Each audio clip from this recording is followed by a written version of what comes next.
Chemistry classes में आपका स्वागत है। पिछले लास्ट लेक्चर में हम लोगों ने पढ़ा था निराकरण अभिक्रिया, इलिमिनेशन रिएक्शन। क्या है ये? हम लोग पढ़ रहे हैं हैलो एल्केन के रासायनिक गुण, और उस हैलो एल्केन के रासायनिक गुण में पहला पॉइंट हम लोगों ने पढ़ा था नाभिक स्नेही प्रतिस्थापन अभिक्रिया, और दूसरा पॉइंट हम लोगों ने पढ़ा था निराकरण अभिक्रिया। तो पिछले लास्ट लेक्चर हम लोग निराकरण अभिक्रिया को पढ़ लिया था, समझ लिया था कि ये क्या होता है, इसमें किस तरह क्रिया होती है, इसकी मैकेनिज्म क्या होता है। यदि आपने वो वीडियो नहीं देखा है तो चैनल पे जाके आप उसको देख सकते हैं। आज हम लोग पढ़ेंगे निराकरण अभिक्रियाओं के प्रकार, टाइप्स ऑफ एलिमिनेशन रिएक्शन। बच्चों, जिस प्रकार से नाभिक स्नेही प्रतिस्थापन अभिक्रिया दो प्रकार का होता है, SN1 एंड SN2, ठीक उसी प्रकार से ये जो निराकरण अभिक्रिया यानी एलिमिनेशन रिएक्शन है, ये भी दो प्रकार का होता है, E1 और E2। क्या होता है? E1 and E2। क्या मतलब होता है इसको हम लोग जानेंगे। इससे संबंधित जो इसकी मैकेनिज्म है उसको भी हम लोग चेक करेंगे, और साथ ही साथ इसमें हम लोग अंतर भी जानेंगे, समानता भी जानेंगे। तो इसीलिए मैंने इन दोनों को एक ही बार हमने यहाँ पे लिखा है, दोनों को एक ही साथ पढ़ेंगे ताकि इसकी मीनिंग भी पता चल जाए, इसमें अंतर भी पता चल जाए, और यदि इसमें कोई समानता होगी तो उसको भी हम लोग जान लेंगे। तो आइए शुरू करते हैं जो एलिमिनेशन यानी निराकरण अभिक्रिया के जो प्रकार है E1 और E2 के बारे में। क्या होता है पहले इसकी मीनिंग जानते हैं। देखिए बच्चों, E से मतलब होता है एलिमिनेशन रिएक्शन यानी निराकरण अभिक्रिया, और 1 क्या बता रहा है? आणविकता को बताता है। क्या बताता है? मॉलिक्यूलरिटी को बताता है, आणविकता को बताता है। तो जो E1 रिएक्शन होता है यानी जो E1 निराकरण अभिक्रिया है, इसकी जो आणविकता होती है वो 1 होती है। तो नाम इसका क्या हो जाएगा? E1 रिएक्शन का नाम होगा एक आणविक निराकरण अभिक्रिया। क्या नाम हो जाएगा? एक आणविक निराकरण अभिक्रिया। ठीक है। और ठीक इसी तरीके से इसका नाम क्या हो जाएगा? यहाँ पे 2 का मतलब है द्विआण्विक। क्या मतलब है? द्विआण्विक। तो नाम हो जाएगा द्विआण्विक निराकरण अभिक्रिया। ठीक है। तो नाम आपको समझ में आ गया होगा। E1 अभिक्रिया का मतलब होता है एक आणविक निराकरण अभिक्रिया। ठीक है। और E2 का मतलब होता है द्विआण्विक निराकरण अभिक्रिया। इसका मतलब पीछे मैंने बताया था SN1 और SN2 में। एक आणविक का मतलब होता है कि इसका जो ऑर्डर ऑफ रिएक्शन है वो सिर्फ एक अणु पे निर्भर करेगा, और इसका जो ऑर्डर ऑफ रिएक्शन है अभिक्रिया की जो दर है वो 2 अणुओं पे निर्भर करेगा, इसलिए इसको द्विआण्विक निराकरण अभिक्रिया कहा जाता है। अब आइए दूसरा पॉइंट इसमें चेक करते हैं। दूसरा पॉइंट ये है बच्चों, ये जो E1 अभिक्रिया है ये 2 चरणों में होती है। ध्यान देंगे, नाम है E1 लेकिन ये क्रिया 2 चरणों में पूर्ण होती है। इसको 2 स्टेप रिएक्शन भी कहा जाता है। कैसे 2 चरणों में पूर्ण होती है? यह क्रिया 2 चरणों में होती है। ठीक है। कैसे 2 चरणों में होती है? इसमें सबसे पहले कार्बोकैटायन का निर्माण होता है, और फिर उस कार्बोकैटायन से हमारा जो प्रोडक्ट है एल्कीन का निर्माण होता है। जैसे एक उदाहरण लेते हैं इसका, जैसे ये कोई हैलो एल्केन है। ठीक है, ये कोई हैलो एल्केन है। अब देखिए निराकरण अभिक्रिया में क्या बताया था आपको कि हाइड्रोजन का और हाइड्रोजन दोनों का निराकरण हो जाता है, दोनों इसमें से निकलते हैं, HX इसमें से निकलता है, इसलिए नाम इसका रखा गया निराकरण अभिक्रिया। तो सबसे पहले E1 अभिक्रिया में होगा ये कि पहले इसमें से जो हाइड्रोजन है बच्चों ये बाहर निकलेगा। कौन निकलेगा? हाइड्रोजन बाहर निकलेगा। अच्छा, इसको निकलने में सहायता कौन करता है? तो ध्यान देंगे E1 अभिक्रिया में जो विलायक लेते हैं वो पोलर प्रोटिक होता है। क्या होता है? Polar protic. तो वो पोलर प्रोटिक जो विलायक होता है वो इसमें से हाइड्रोजन को निकलने में मदद करता है, और ये काफी स्लो स्टेप होता है। इसीलिए ये जो कार्बोकैटायन का बनना भी इस E1 क्रिया के लिए दर को निर्धारण करता है। मैंने अभी आपको बताया है इस क्रिया में जो अभिक्रिया की दर होती है E1 में वो सिर्फ एक अणु डिसाइड करता है और वो होता है आपका कार्बोकैटायन। तो कार्बोकैटायन यहाँ पे कैसे बनेगा, ये इलेक्ट्रॉन अपना लेके निकल जाएगा तो इसकी वजह से इस पे क्या आ जाएगा, प्लस चार्ज आ जाएगा। तो ये बन जाएगा C सिंगल बॉन्ड और ये हाइड्रोजन यहाँ पे लगा रहेगा, इस पे आ जाएगा प्लस चार्ज। तो इस तरीके से आपने देखा कि कार्बोकैटायन का निर्माण हो गया। तो पहले चरण में E1 अभिक्रिया में पहले चरण में किसका निर्माण हो रहा है, कार्बोकैटायन का। अब इसके बाद इसमें से बच्चों निकलेगा ये हाइड्रोजन आयन, ये किसके द्वारा निकलेगा। अब इस पे जो बेस है, आपको पता है निराकरण अभिक्रिया में बेस हम लोग यूज करते हैं, तो वो बेस अब इस पे अटैक करेगा और इसके हाइड्रोजन को इसमें से निकाल देगा। अर्थात अब हाइड्रोजन का निराकरण होगा। पहले किसका निराकरण हुआ है, इस पहले चरण में हाइड्रोजन का निराकरण हुआ है, अब हाइड्रोजन का निराकरण होगा और इसके फलस्वरूप जब ये यहाँ से निकलेगा तो ये बॉन्ड यहाँ पे शिफ्ट हो जाएगा और इस तरीके से कार्बन कार्बन के बीच में डबल बॉन्ड आ जाएगा और एल्कीन का निर्माण हो जाएगा। तो आपने देखा था पहले कि निराकरण अभिक्रिया में जो प्रोडक्ट बनता है वो क्या बनता है, एल्कीन। यहाँ पे असंतृप्त हाइड्रोकार्बन से संतृप्त हाइड्रोकार्बन से असंतृप्त हाइड्रोकार्बन का निर्माण होता है। लेकिन ये क्रिया दो चरण हो रही है, इसमें E1 रिएक्शन है। कैसे, फिर से एक बार देखिए, ये एक हैलो एल्केन है। अच्छा, निराकरण अभिक्रिया में ये माइंड में आपको रखना है कि दो चीजों का, दो पदार्थों का निराकरण होता है, एक हाइड्रोजन का और एक हाइड्रोजन का। किस हाइड्रोजन का, पीछे बताया थे कि बीटा हाइड्रोजन का। जिस कार्बन से मेन आपका फंक्शनल ग्रुप लगा होता है इसको बोलते हैं अल्फा कार्बन, और जिस अल्फा कार्बन के जस्ट बगल में जो कार्बन होता है उसको बोलते हैं बीटा कार्बन। तो बीटा कार्बन से जो हाइड्रोजन लगा है उसको हम बोलते हैं बीटा हाइड्रोजन। तो ये एक आपका मेन क्रियात्मक समूह हैलो एल्केन में से हाइड्रोजन निकलेगा पहला चरण में, तो कार्बोकैटायन बनेगा और फिर इस कार्बोकैटायन से हाइड्रोजन आयन निकलेगा तो यहाँ पे डबल बॉन्ड बन जाएगा, एल्कीन का निर्माण होगा। तो इस तरीके से इससे हमको ये प्रोडक्ट बनाना है, लेकिन दो चरणों में हो रहा है। पहले बन रहा है कार्बोकैटायन, फिर ये प्रोडक्ट बन रहा है। पहले निराकरण हो रहा है हाइड्रोजन का, फिर निराकरण हो रहा है हाइड्रोजन का। इसीलिए जो E1 अभिक्रिया है बच्चों, यानी एक आणविक निराकरण अभिक्रिया है, ये दो चरणों में पूर्ण होती है। कार्बोकैटायन का निर्माण, फिर उसके बाद एल्कीन का निर्माण। आई होप आपको इसकी मीनिंग समझ में आ गई होगी। आइए इस पे चलते हैं।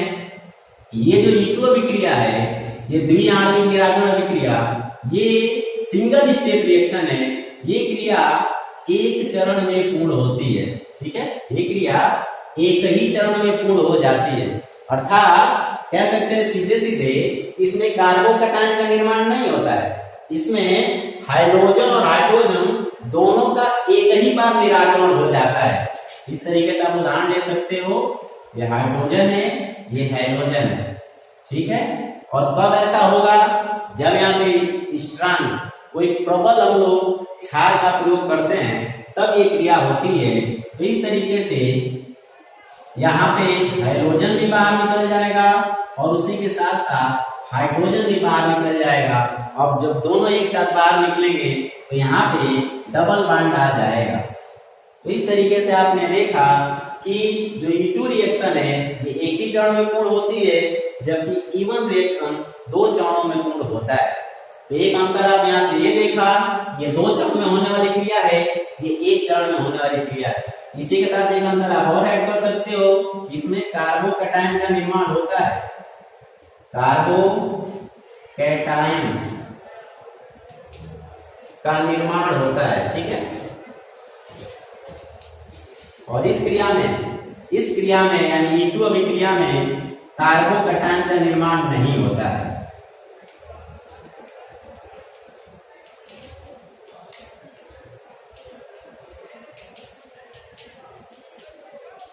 ठीक है, तो ये अगला अंतर है कि E1 अभिक्रिया में कार्बोकैटायन का निर्माण होता है, ठीक है, जबकि E2 अभिक्रिया में कार्बोकैटायन का निर्माण नहीं होता है। चलिए आगे देखते हैं। जब कार्बोकैटायन का निर्माण किसी क्रिया में होता है तो ये संभव होता है उसमें रीअरेंजमेंट, ठीक है, पुनर्विन्यास संभव होता है। आ रहा है समझ में? किस लिए? स्टेबिलिटी के लिए। जिन अभिक्रियाओं में कार्बोकैटायन का निर्माण होता है उनमें रीअरेंजमेंट, पुनर्विन्यास संभव होता है, क्योंकि इस क्रिया में कार्बोकैटायन का निर्माण हो, इसमें पुनर्विन्यास संभव है, पॉसिबल है, रीअरेंजमेंट पॉसिबल है। किस लिए? तो स्टेबिलिटी के लिए, इधर उधर परमाणु थोड़े बहुत शिफ्ट हो सकते हैं, ठीक है। अच्छा, यहाँ पे कार्बोकैटायन का निर्माण हो ही नहीं रहा है, तो E2 अभिक्रिया में जो पुनर्विन्यास है वो संभव नहीं है, रीअरेंजमेंट नॉट पॉसिबल, ठीक है। इसमें ये रीअरेंजमेंट जो होता है वो पॉसिबल नहीं होता है, इसमें पॉसिबल होता है। इसमें पुनर्विन्यास जो होता है वो संभव होता है या पॉसिबल होता है, ठीक है। तो हम लोगों ने कुछ पॉइंट्स को यहाँ पे देखा है, आप इसको नोट कर लीजिए, फिर हम लोग अगला पॉइंट चेक करते हैं। नोट कर लीजिए, आइए कुछ अन्य पॉइंट्स को चेक करते हैं। इवन अभिक्रिया में बच्चों जो रेट ऑफ रिएक्शन होता है, जो अभिक्रिया की दर होती है, वो अभी बताया गया कि सिर्फ एक ही अणु पर निर्भर करती है, एक ही पदार्थ पर निर्भर करती है, और वो पदार्थ आपका जो कार्बोकैटायन होता है वही होता है। कार्बोकैटायन का कॉन्सेंट्रेशन बढ़ाएंगे, अभिक्रिया की दर बढ़ेगी, इसका कॉन्सेंट्रेशन घटाएंगे, अभिक्रिया की दर जो होगी वो कम हो जाएगी। या यूं कहा जाए कि जो कार्बोकैटायन जितना स्ट्रांग होगा, अभिक्रिया की दर उतनी ही अधिक होगी, और कार्बोकैटायन जितना ही दुर्बल होगा, अभिक्रिया की दर उतनी ही कम होगी। तो इसका मतलब ये हुआ कि जो 3 डिग्री कार्बोकैटायन है उसमें इवन अभिक्रिया सबसे ज्यादा होगी, उसके बाद 2 डिग्री में, और उसके बाद 1 डिग्री में। तो ये याद रखेंगे कि 3 डिग्री कार्बोकैटायन में ये अभिक्रिया इवन अभिक्रिया सबसे ज्यादा होती है, उसके बाद 2 डिग्री में, और उसके बाद 1 डिग्री में जो है ये अभिक्रिया की दर तीव्र होती है। इसके बाद इसमें ले लेते हैं, इसमें जो रेट ऑफ रिएक्शन होता है, जो रेट ऑफ रिएक्शन होता है, चूंकि ये द्विआण्विक निराकरण अभिक्रिया है, तो 2 अणुओं पर निर्भर करेगा, 2 पदार्थों पर निर्भर करेगा, और वो 2 पदार्थ, एक तो आपका जो क्या कहते हैं हैलोएल्केन होगा उस पर निर्भर करेगा, और दूसरा जो आप बेस ले रहे हो, ठीक है, जो दूसरा बेस ले रहे हो उस पर भी निर्भर करेगा। यानी यहाँ पे यदि आप जो क्या कहते हैं हैलोएल्केन है वो उसकी कॉन्सेंट्रेशन बढ़ाओगे तो अभिक्रिया की दर बढ़ेगी, या तो यहाँ पे बेस का कॉन्सेंट्रेशन बढ़ाओगे तो भी अभिक्रिया की दर बढ़ेगी। यदि बेस का कॉन्सेंट्रेशन डबल कर देते हैं तो अभिक्रिया की दर जो होगी वो दूनी हो जाएगी। तो यहाँ पे जो अभिक्रिया की दर है वो 2 पदार्थों पर निर्भर कर रहा है, तो हैलोएल्केन और एक जो दूसरा बेस लिए हैं उस पर निर्भर करता है। समझ में बात आ गई। यहाँ पे जो क्रिया की दर है ये 1 डिग्री में सबसे ज्यादा होता है, उसके बाद 2 डिग्री में, और उसके बाद 3 डिग्री में एक क्रिया की दर जो होती है वो होती है इसके हिसाब से। नेक्स्ट पॉइंट लेते हैं, जो इवन अभिक्रिया होता है इसमें जो बेस लेते हैं वो दुर्बल होता है। ऐसा क्षार लेते हैं दुर्बल क्षार, इसीलिए ये डायरेक्ट अटैक नहीं कर पाता है। तो इसमें पहले कार्बोकैटायन बनता है, फिर ये उस पर अटैक करके उसमें से हाइड्रोजन आयन को निराकरण करता है, एलिमिनेट करता है। तो यहाँ पे दुर्बल क्षार लेते हैं, और दुर्बल क्षार के रूप में के साथ एक चीज और इसमें नोटिस करेंगे, यहाँ पे दुर्बल क्षार तो होगा ही, प्लस इसको टेम्परेचर की भी आवश्यकता होती है। यानी इवन अभिक्रिया में ऊष्मा की आवश्यकता होती है, इसीलिए आप ऐसे कह सकते दुर्बल क्षार और प्लस हीट, समझ में आता है, प्लस टेम्परेचर। तो इसलिए इवन अभिक्रिया को हम कह सकते हैं ऊष्मा शोषी अभिक्रिया। कैसी क्रिया होती है? ऊष्मा शोषी अभिक्रिया होती है। और यहाँ पे जो क्षार होगा वो कैसा होगा? दुर्बल होगा। इसके लिए क्या क्या ले सकते हैं हम लोग? यहाँ पे आप ले सकते हैं CH3OH, यहाँ पे पानी भी लिया जा सकता है, और यहाँ पे C2H5OH भी लिया जा सकता है। तो इस प्रकार के यहाँ पे दुर्बल क्षारों का प्रयोग होता है, और प्लस गर्म करना पड़ता है, वहां पे क्रिया को ऊष्मा देना पड़ता है। ये लगभग 50 डिग्री सेल्सियस या उससे अधिक ताप की आवश्यकता होती है। यहाँ पे जो है E2 अभिक्रिया है, इसमें जो क्षार होता है वो जो प्रबल क्षार होता है। कैसा क्षार होता है? प्रबल क्षार। और इस क्रिया के लिए ऊष्मा की आवश्यकता नहीं पड़ती है, अर्थात ये क्रिया ऊष्मा छेपी क्रिया होती है। ठीक ठीक इसके उलट ये ऊष्मा शोषी है, ऊष्मा छेपी क्रिया होती है। और यहाँ पे जो क्षार वो लेते हैं प्रबल क्षार, एक बात और ध्यान देना है कि यहाँ पे जो क्षार लेना है तो एल्कोहलिक क्षार लेना है। कैसे? एग्जाम्पल ले लेते हैं, जैसे एल्कोहलिक NaOH, एल्कोहलिक KOH, इसके अलावा आप सोडामाइड ले सकते हैं NaNH2, इसको सोडामाइड बोलते हैं। तो इस प्रकार के बेस का प्रयोग यहाँ पे होता है किस क्रिया में? E2 अभिक्रिया। यहाँ पे दुर्बल बेस, दुर्बल क्षार, उसके साथ उष्मा की जरूरत पड़ती है जो लगभग 50 डिग्री सेल्सियस के आसपास होना चाहिए, और यहाँ पे 25 तरह के क्षारों का प्रयोग करते हैं। जबकि यहाँ पे जो क्षार रहते हैं प्रबल क्षार जैसे NaOH, KOH इस तरीके से यूज करते हैं सोडामाइड, और यहाँ पे उष्मा की आवश्यकता नहीं होती है। सिर्फ जो ये क्षार लेते हैं उसका मीडियम जो है वो एल्कोहलिक होना चाहिए। तो ये है इसमें अगला पॉइंट्स को चेक करते हैं। रेट का आपने देख लिया, इसके बाद इसमें जो क्षार लेना है वो कैसा लेना है, इसमें जो क्षार लेना है वो कैसा लेना है। अगला पॉइंट है कि जो इसमें हैलोजन होते हैं, ठीक है, जो हैलोजन लेंगे इसमें जो हैलोजन होते हैं, याद करिए इसको पीछे बताया गया, इसको लीविंग ग्रुप बोलते हैं, एल्जीन के नाम से जाना जाता है। और लीविंग ग्रुप जितना ही दुर्बल होगा उतना ही आसानी से निकलेगा, उतना ही तेजी से क्रिया होगी, और जितना ही स्ट्रांग होगा इसको निकलने में उतनी दिक्कत होगी, तो अभिक्रिया की दर उतनी ही कम होगी। तो ये दोनों पे लागू होता है कि जो लीविंग ग्रुप होता है, ठीक है, लीविंग ग्रुप कौन सा किसकी बात कर रहा है? हैलोजन की बात कर रहा है कि हैलोजन जितना ही दुर्बल होगा, कैसे दुर्बल होगा? साइज जितनी बड़ी, जैसे आयोडीन की साइज बड़ी होती है तो आसानी से लीक कर जाएगा।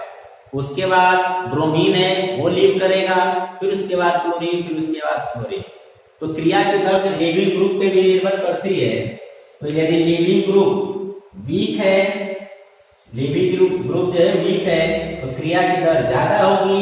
सेम कंडीशन यहाँ पे है, यहाँ भी यदि जो Lg होगा यदि वो वीक है तो यहाँ भी क्रिया की दर जो होगी वो ज्यादा होगी। ये दोनों में समानता है, ठीक है, ये दोनों अभिक्रियाओं में E1 और E2 दोनों पे लागू होता है। अब आइए इन दोनों क्रियाओं में एक उदाहरण देख लेते हैं। दोनों क्रियाओं में एक उदाहरण देख लेते हैं। जैसे एक हैलोजन लेते हैं CH3, CH2, CH3, ठीक है, और यहाँ पे आपका क्रियात्मक समूह मान लगा है ब्रोमीन, ठीक है, तो ये एक हैलोएल्केन हो गया। अब इसकी क्रिया एक बेस यहाँ पे लेना पड़ेगा, दुर्बल बेस लेना पड़ेगा, क्योंकि E1 अभिक्रिया में दुर्बल बेस लेते हैं, तो CH3OH ले लिया जाए। और यहाँ पे टेम्परेचर मैंने कहा था 50 डिग्री सेल्सियस से के आसपास या उससे अधिक होना चाहिए, तो मान यहाँ पे लिखा है 60 डिग्री सेल्सियस।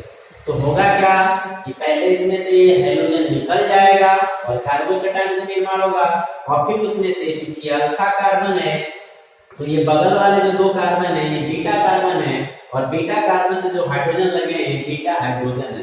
तो फिर इसके बाद या तो यहाँ से बीटा हाइड्रोजन निकले या यहाँ से बीटा हाइड्रोजन निकले, तो निर्माण क्या हो जाएगा? मान लीजिए ये वाला हाइड्रोजन यहाँ से निकल रहा है तो बन जाएगा CH3CH डबल बॉन्ड CH2, क्या बन जाएगा?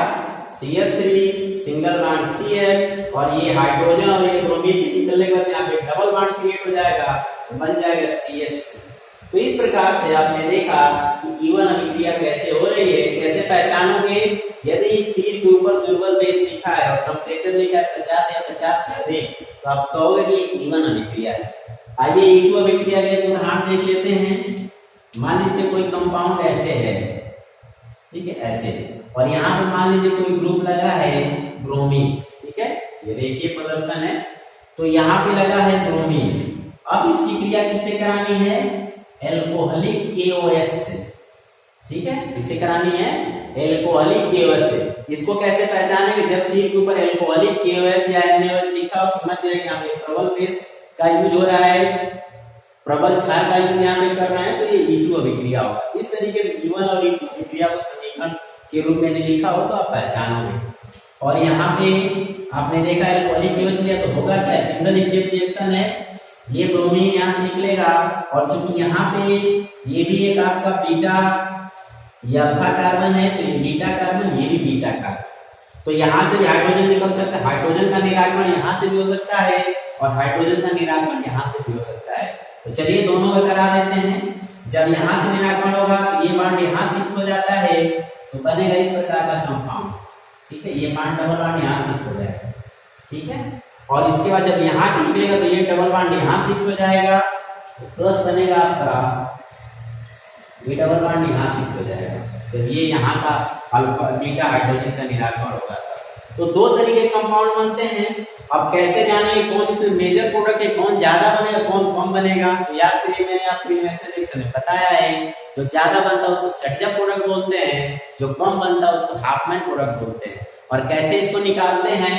तो मैंने कहा था डबल बॉन्ड को घेर देंगे, दोनों में डबल बॉन्ड को घेर दीजिए और घेरने के बाद जो निकटवर्ती कार्बन है उसको बोलेंगे अल्फा कार्बन। और उस अल्फा कार्बन के साथ जितना हाइड्रोजन लगा है उसके हिसाब से यदि जिसके साथ ज्यादा हाइड्रोजन लगा है, अल्फा हाइड्रोजन संख्या जिसमें ज्यादा है, ठीक है, वो कहेंगे कि वो प्रोडक्ट ज्यादा बनेगा। और जिसके पास अल्फा हाइड्रोजन संख्या कम है वो प्रोडक्ट कम बनता है।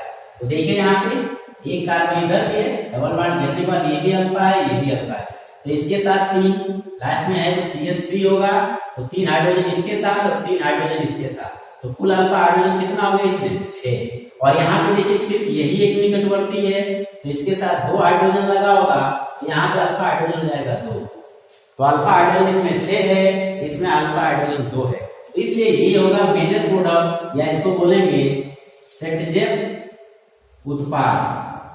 और आपको पता है कि ये बनता है 80% और ये बनता है 20%, इसको हाफमैन उत्पाद भी कहा जाता है। एक तरीका इसको और भी देता है कुछ में कि इस डबल बॉन्ड को घेरने के बाद जिसके साथ एल्किल ग्रुप ज्यादा लगा हो, ठीक है, वो ज्यादा बनेगा, जिसके साथ एल्किल ग्रुप कम लगा हो वो कम बनेगा। तो आई होप आपको निराकरण अभिक्रिया समझ में आ गया होगा। ये कितने प्रकार का होता है, 2 प्रकार का E1 और E2, ये दोनों भी समझ में आ गया होगा। मिलते हैं अगली वीडियो में, तब तक आप इसको पढ़ते रहिए।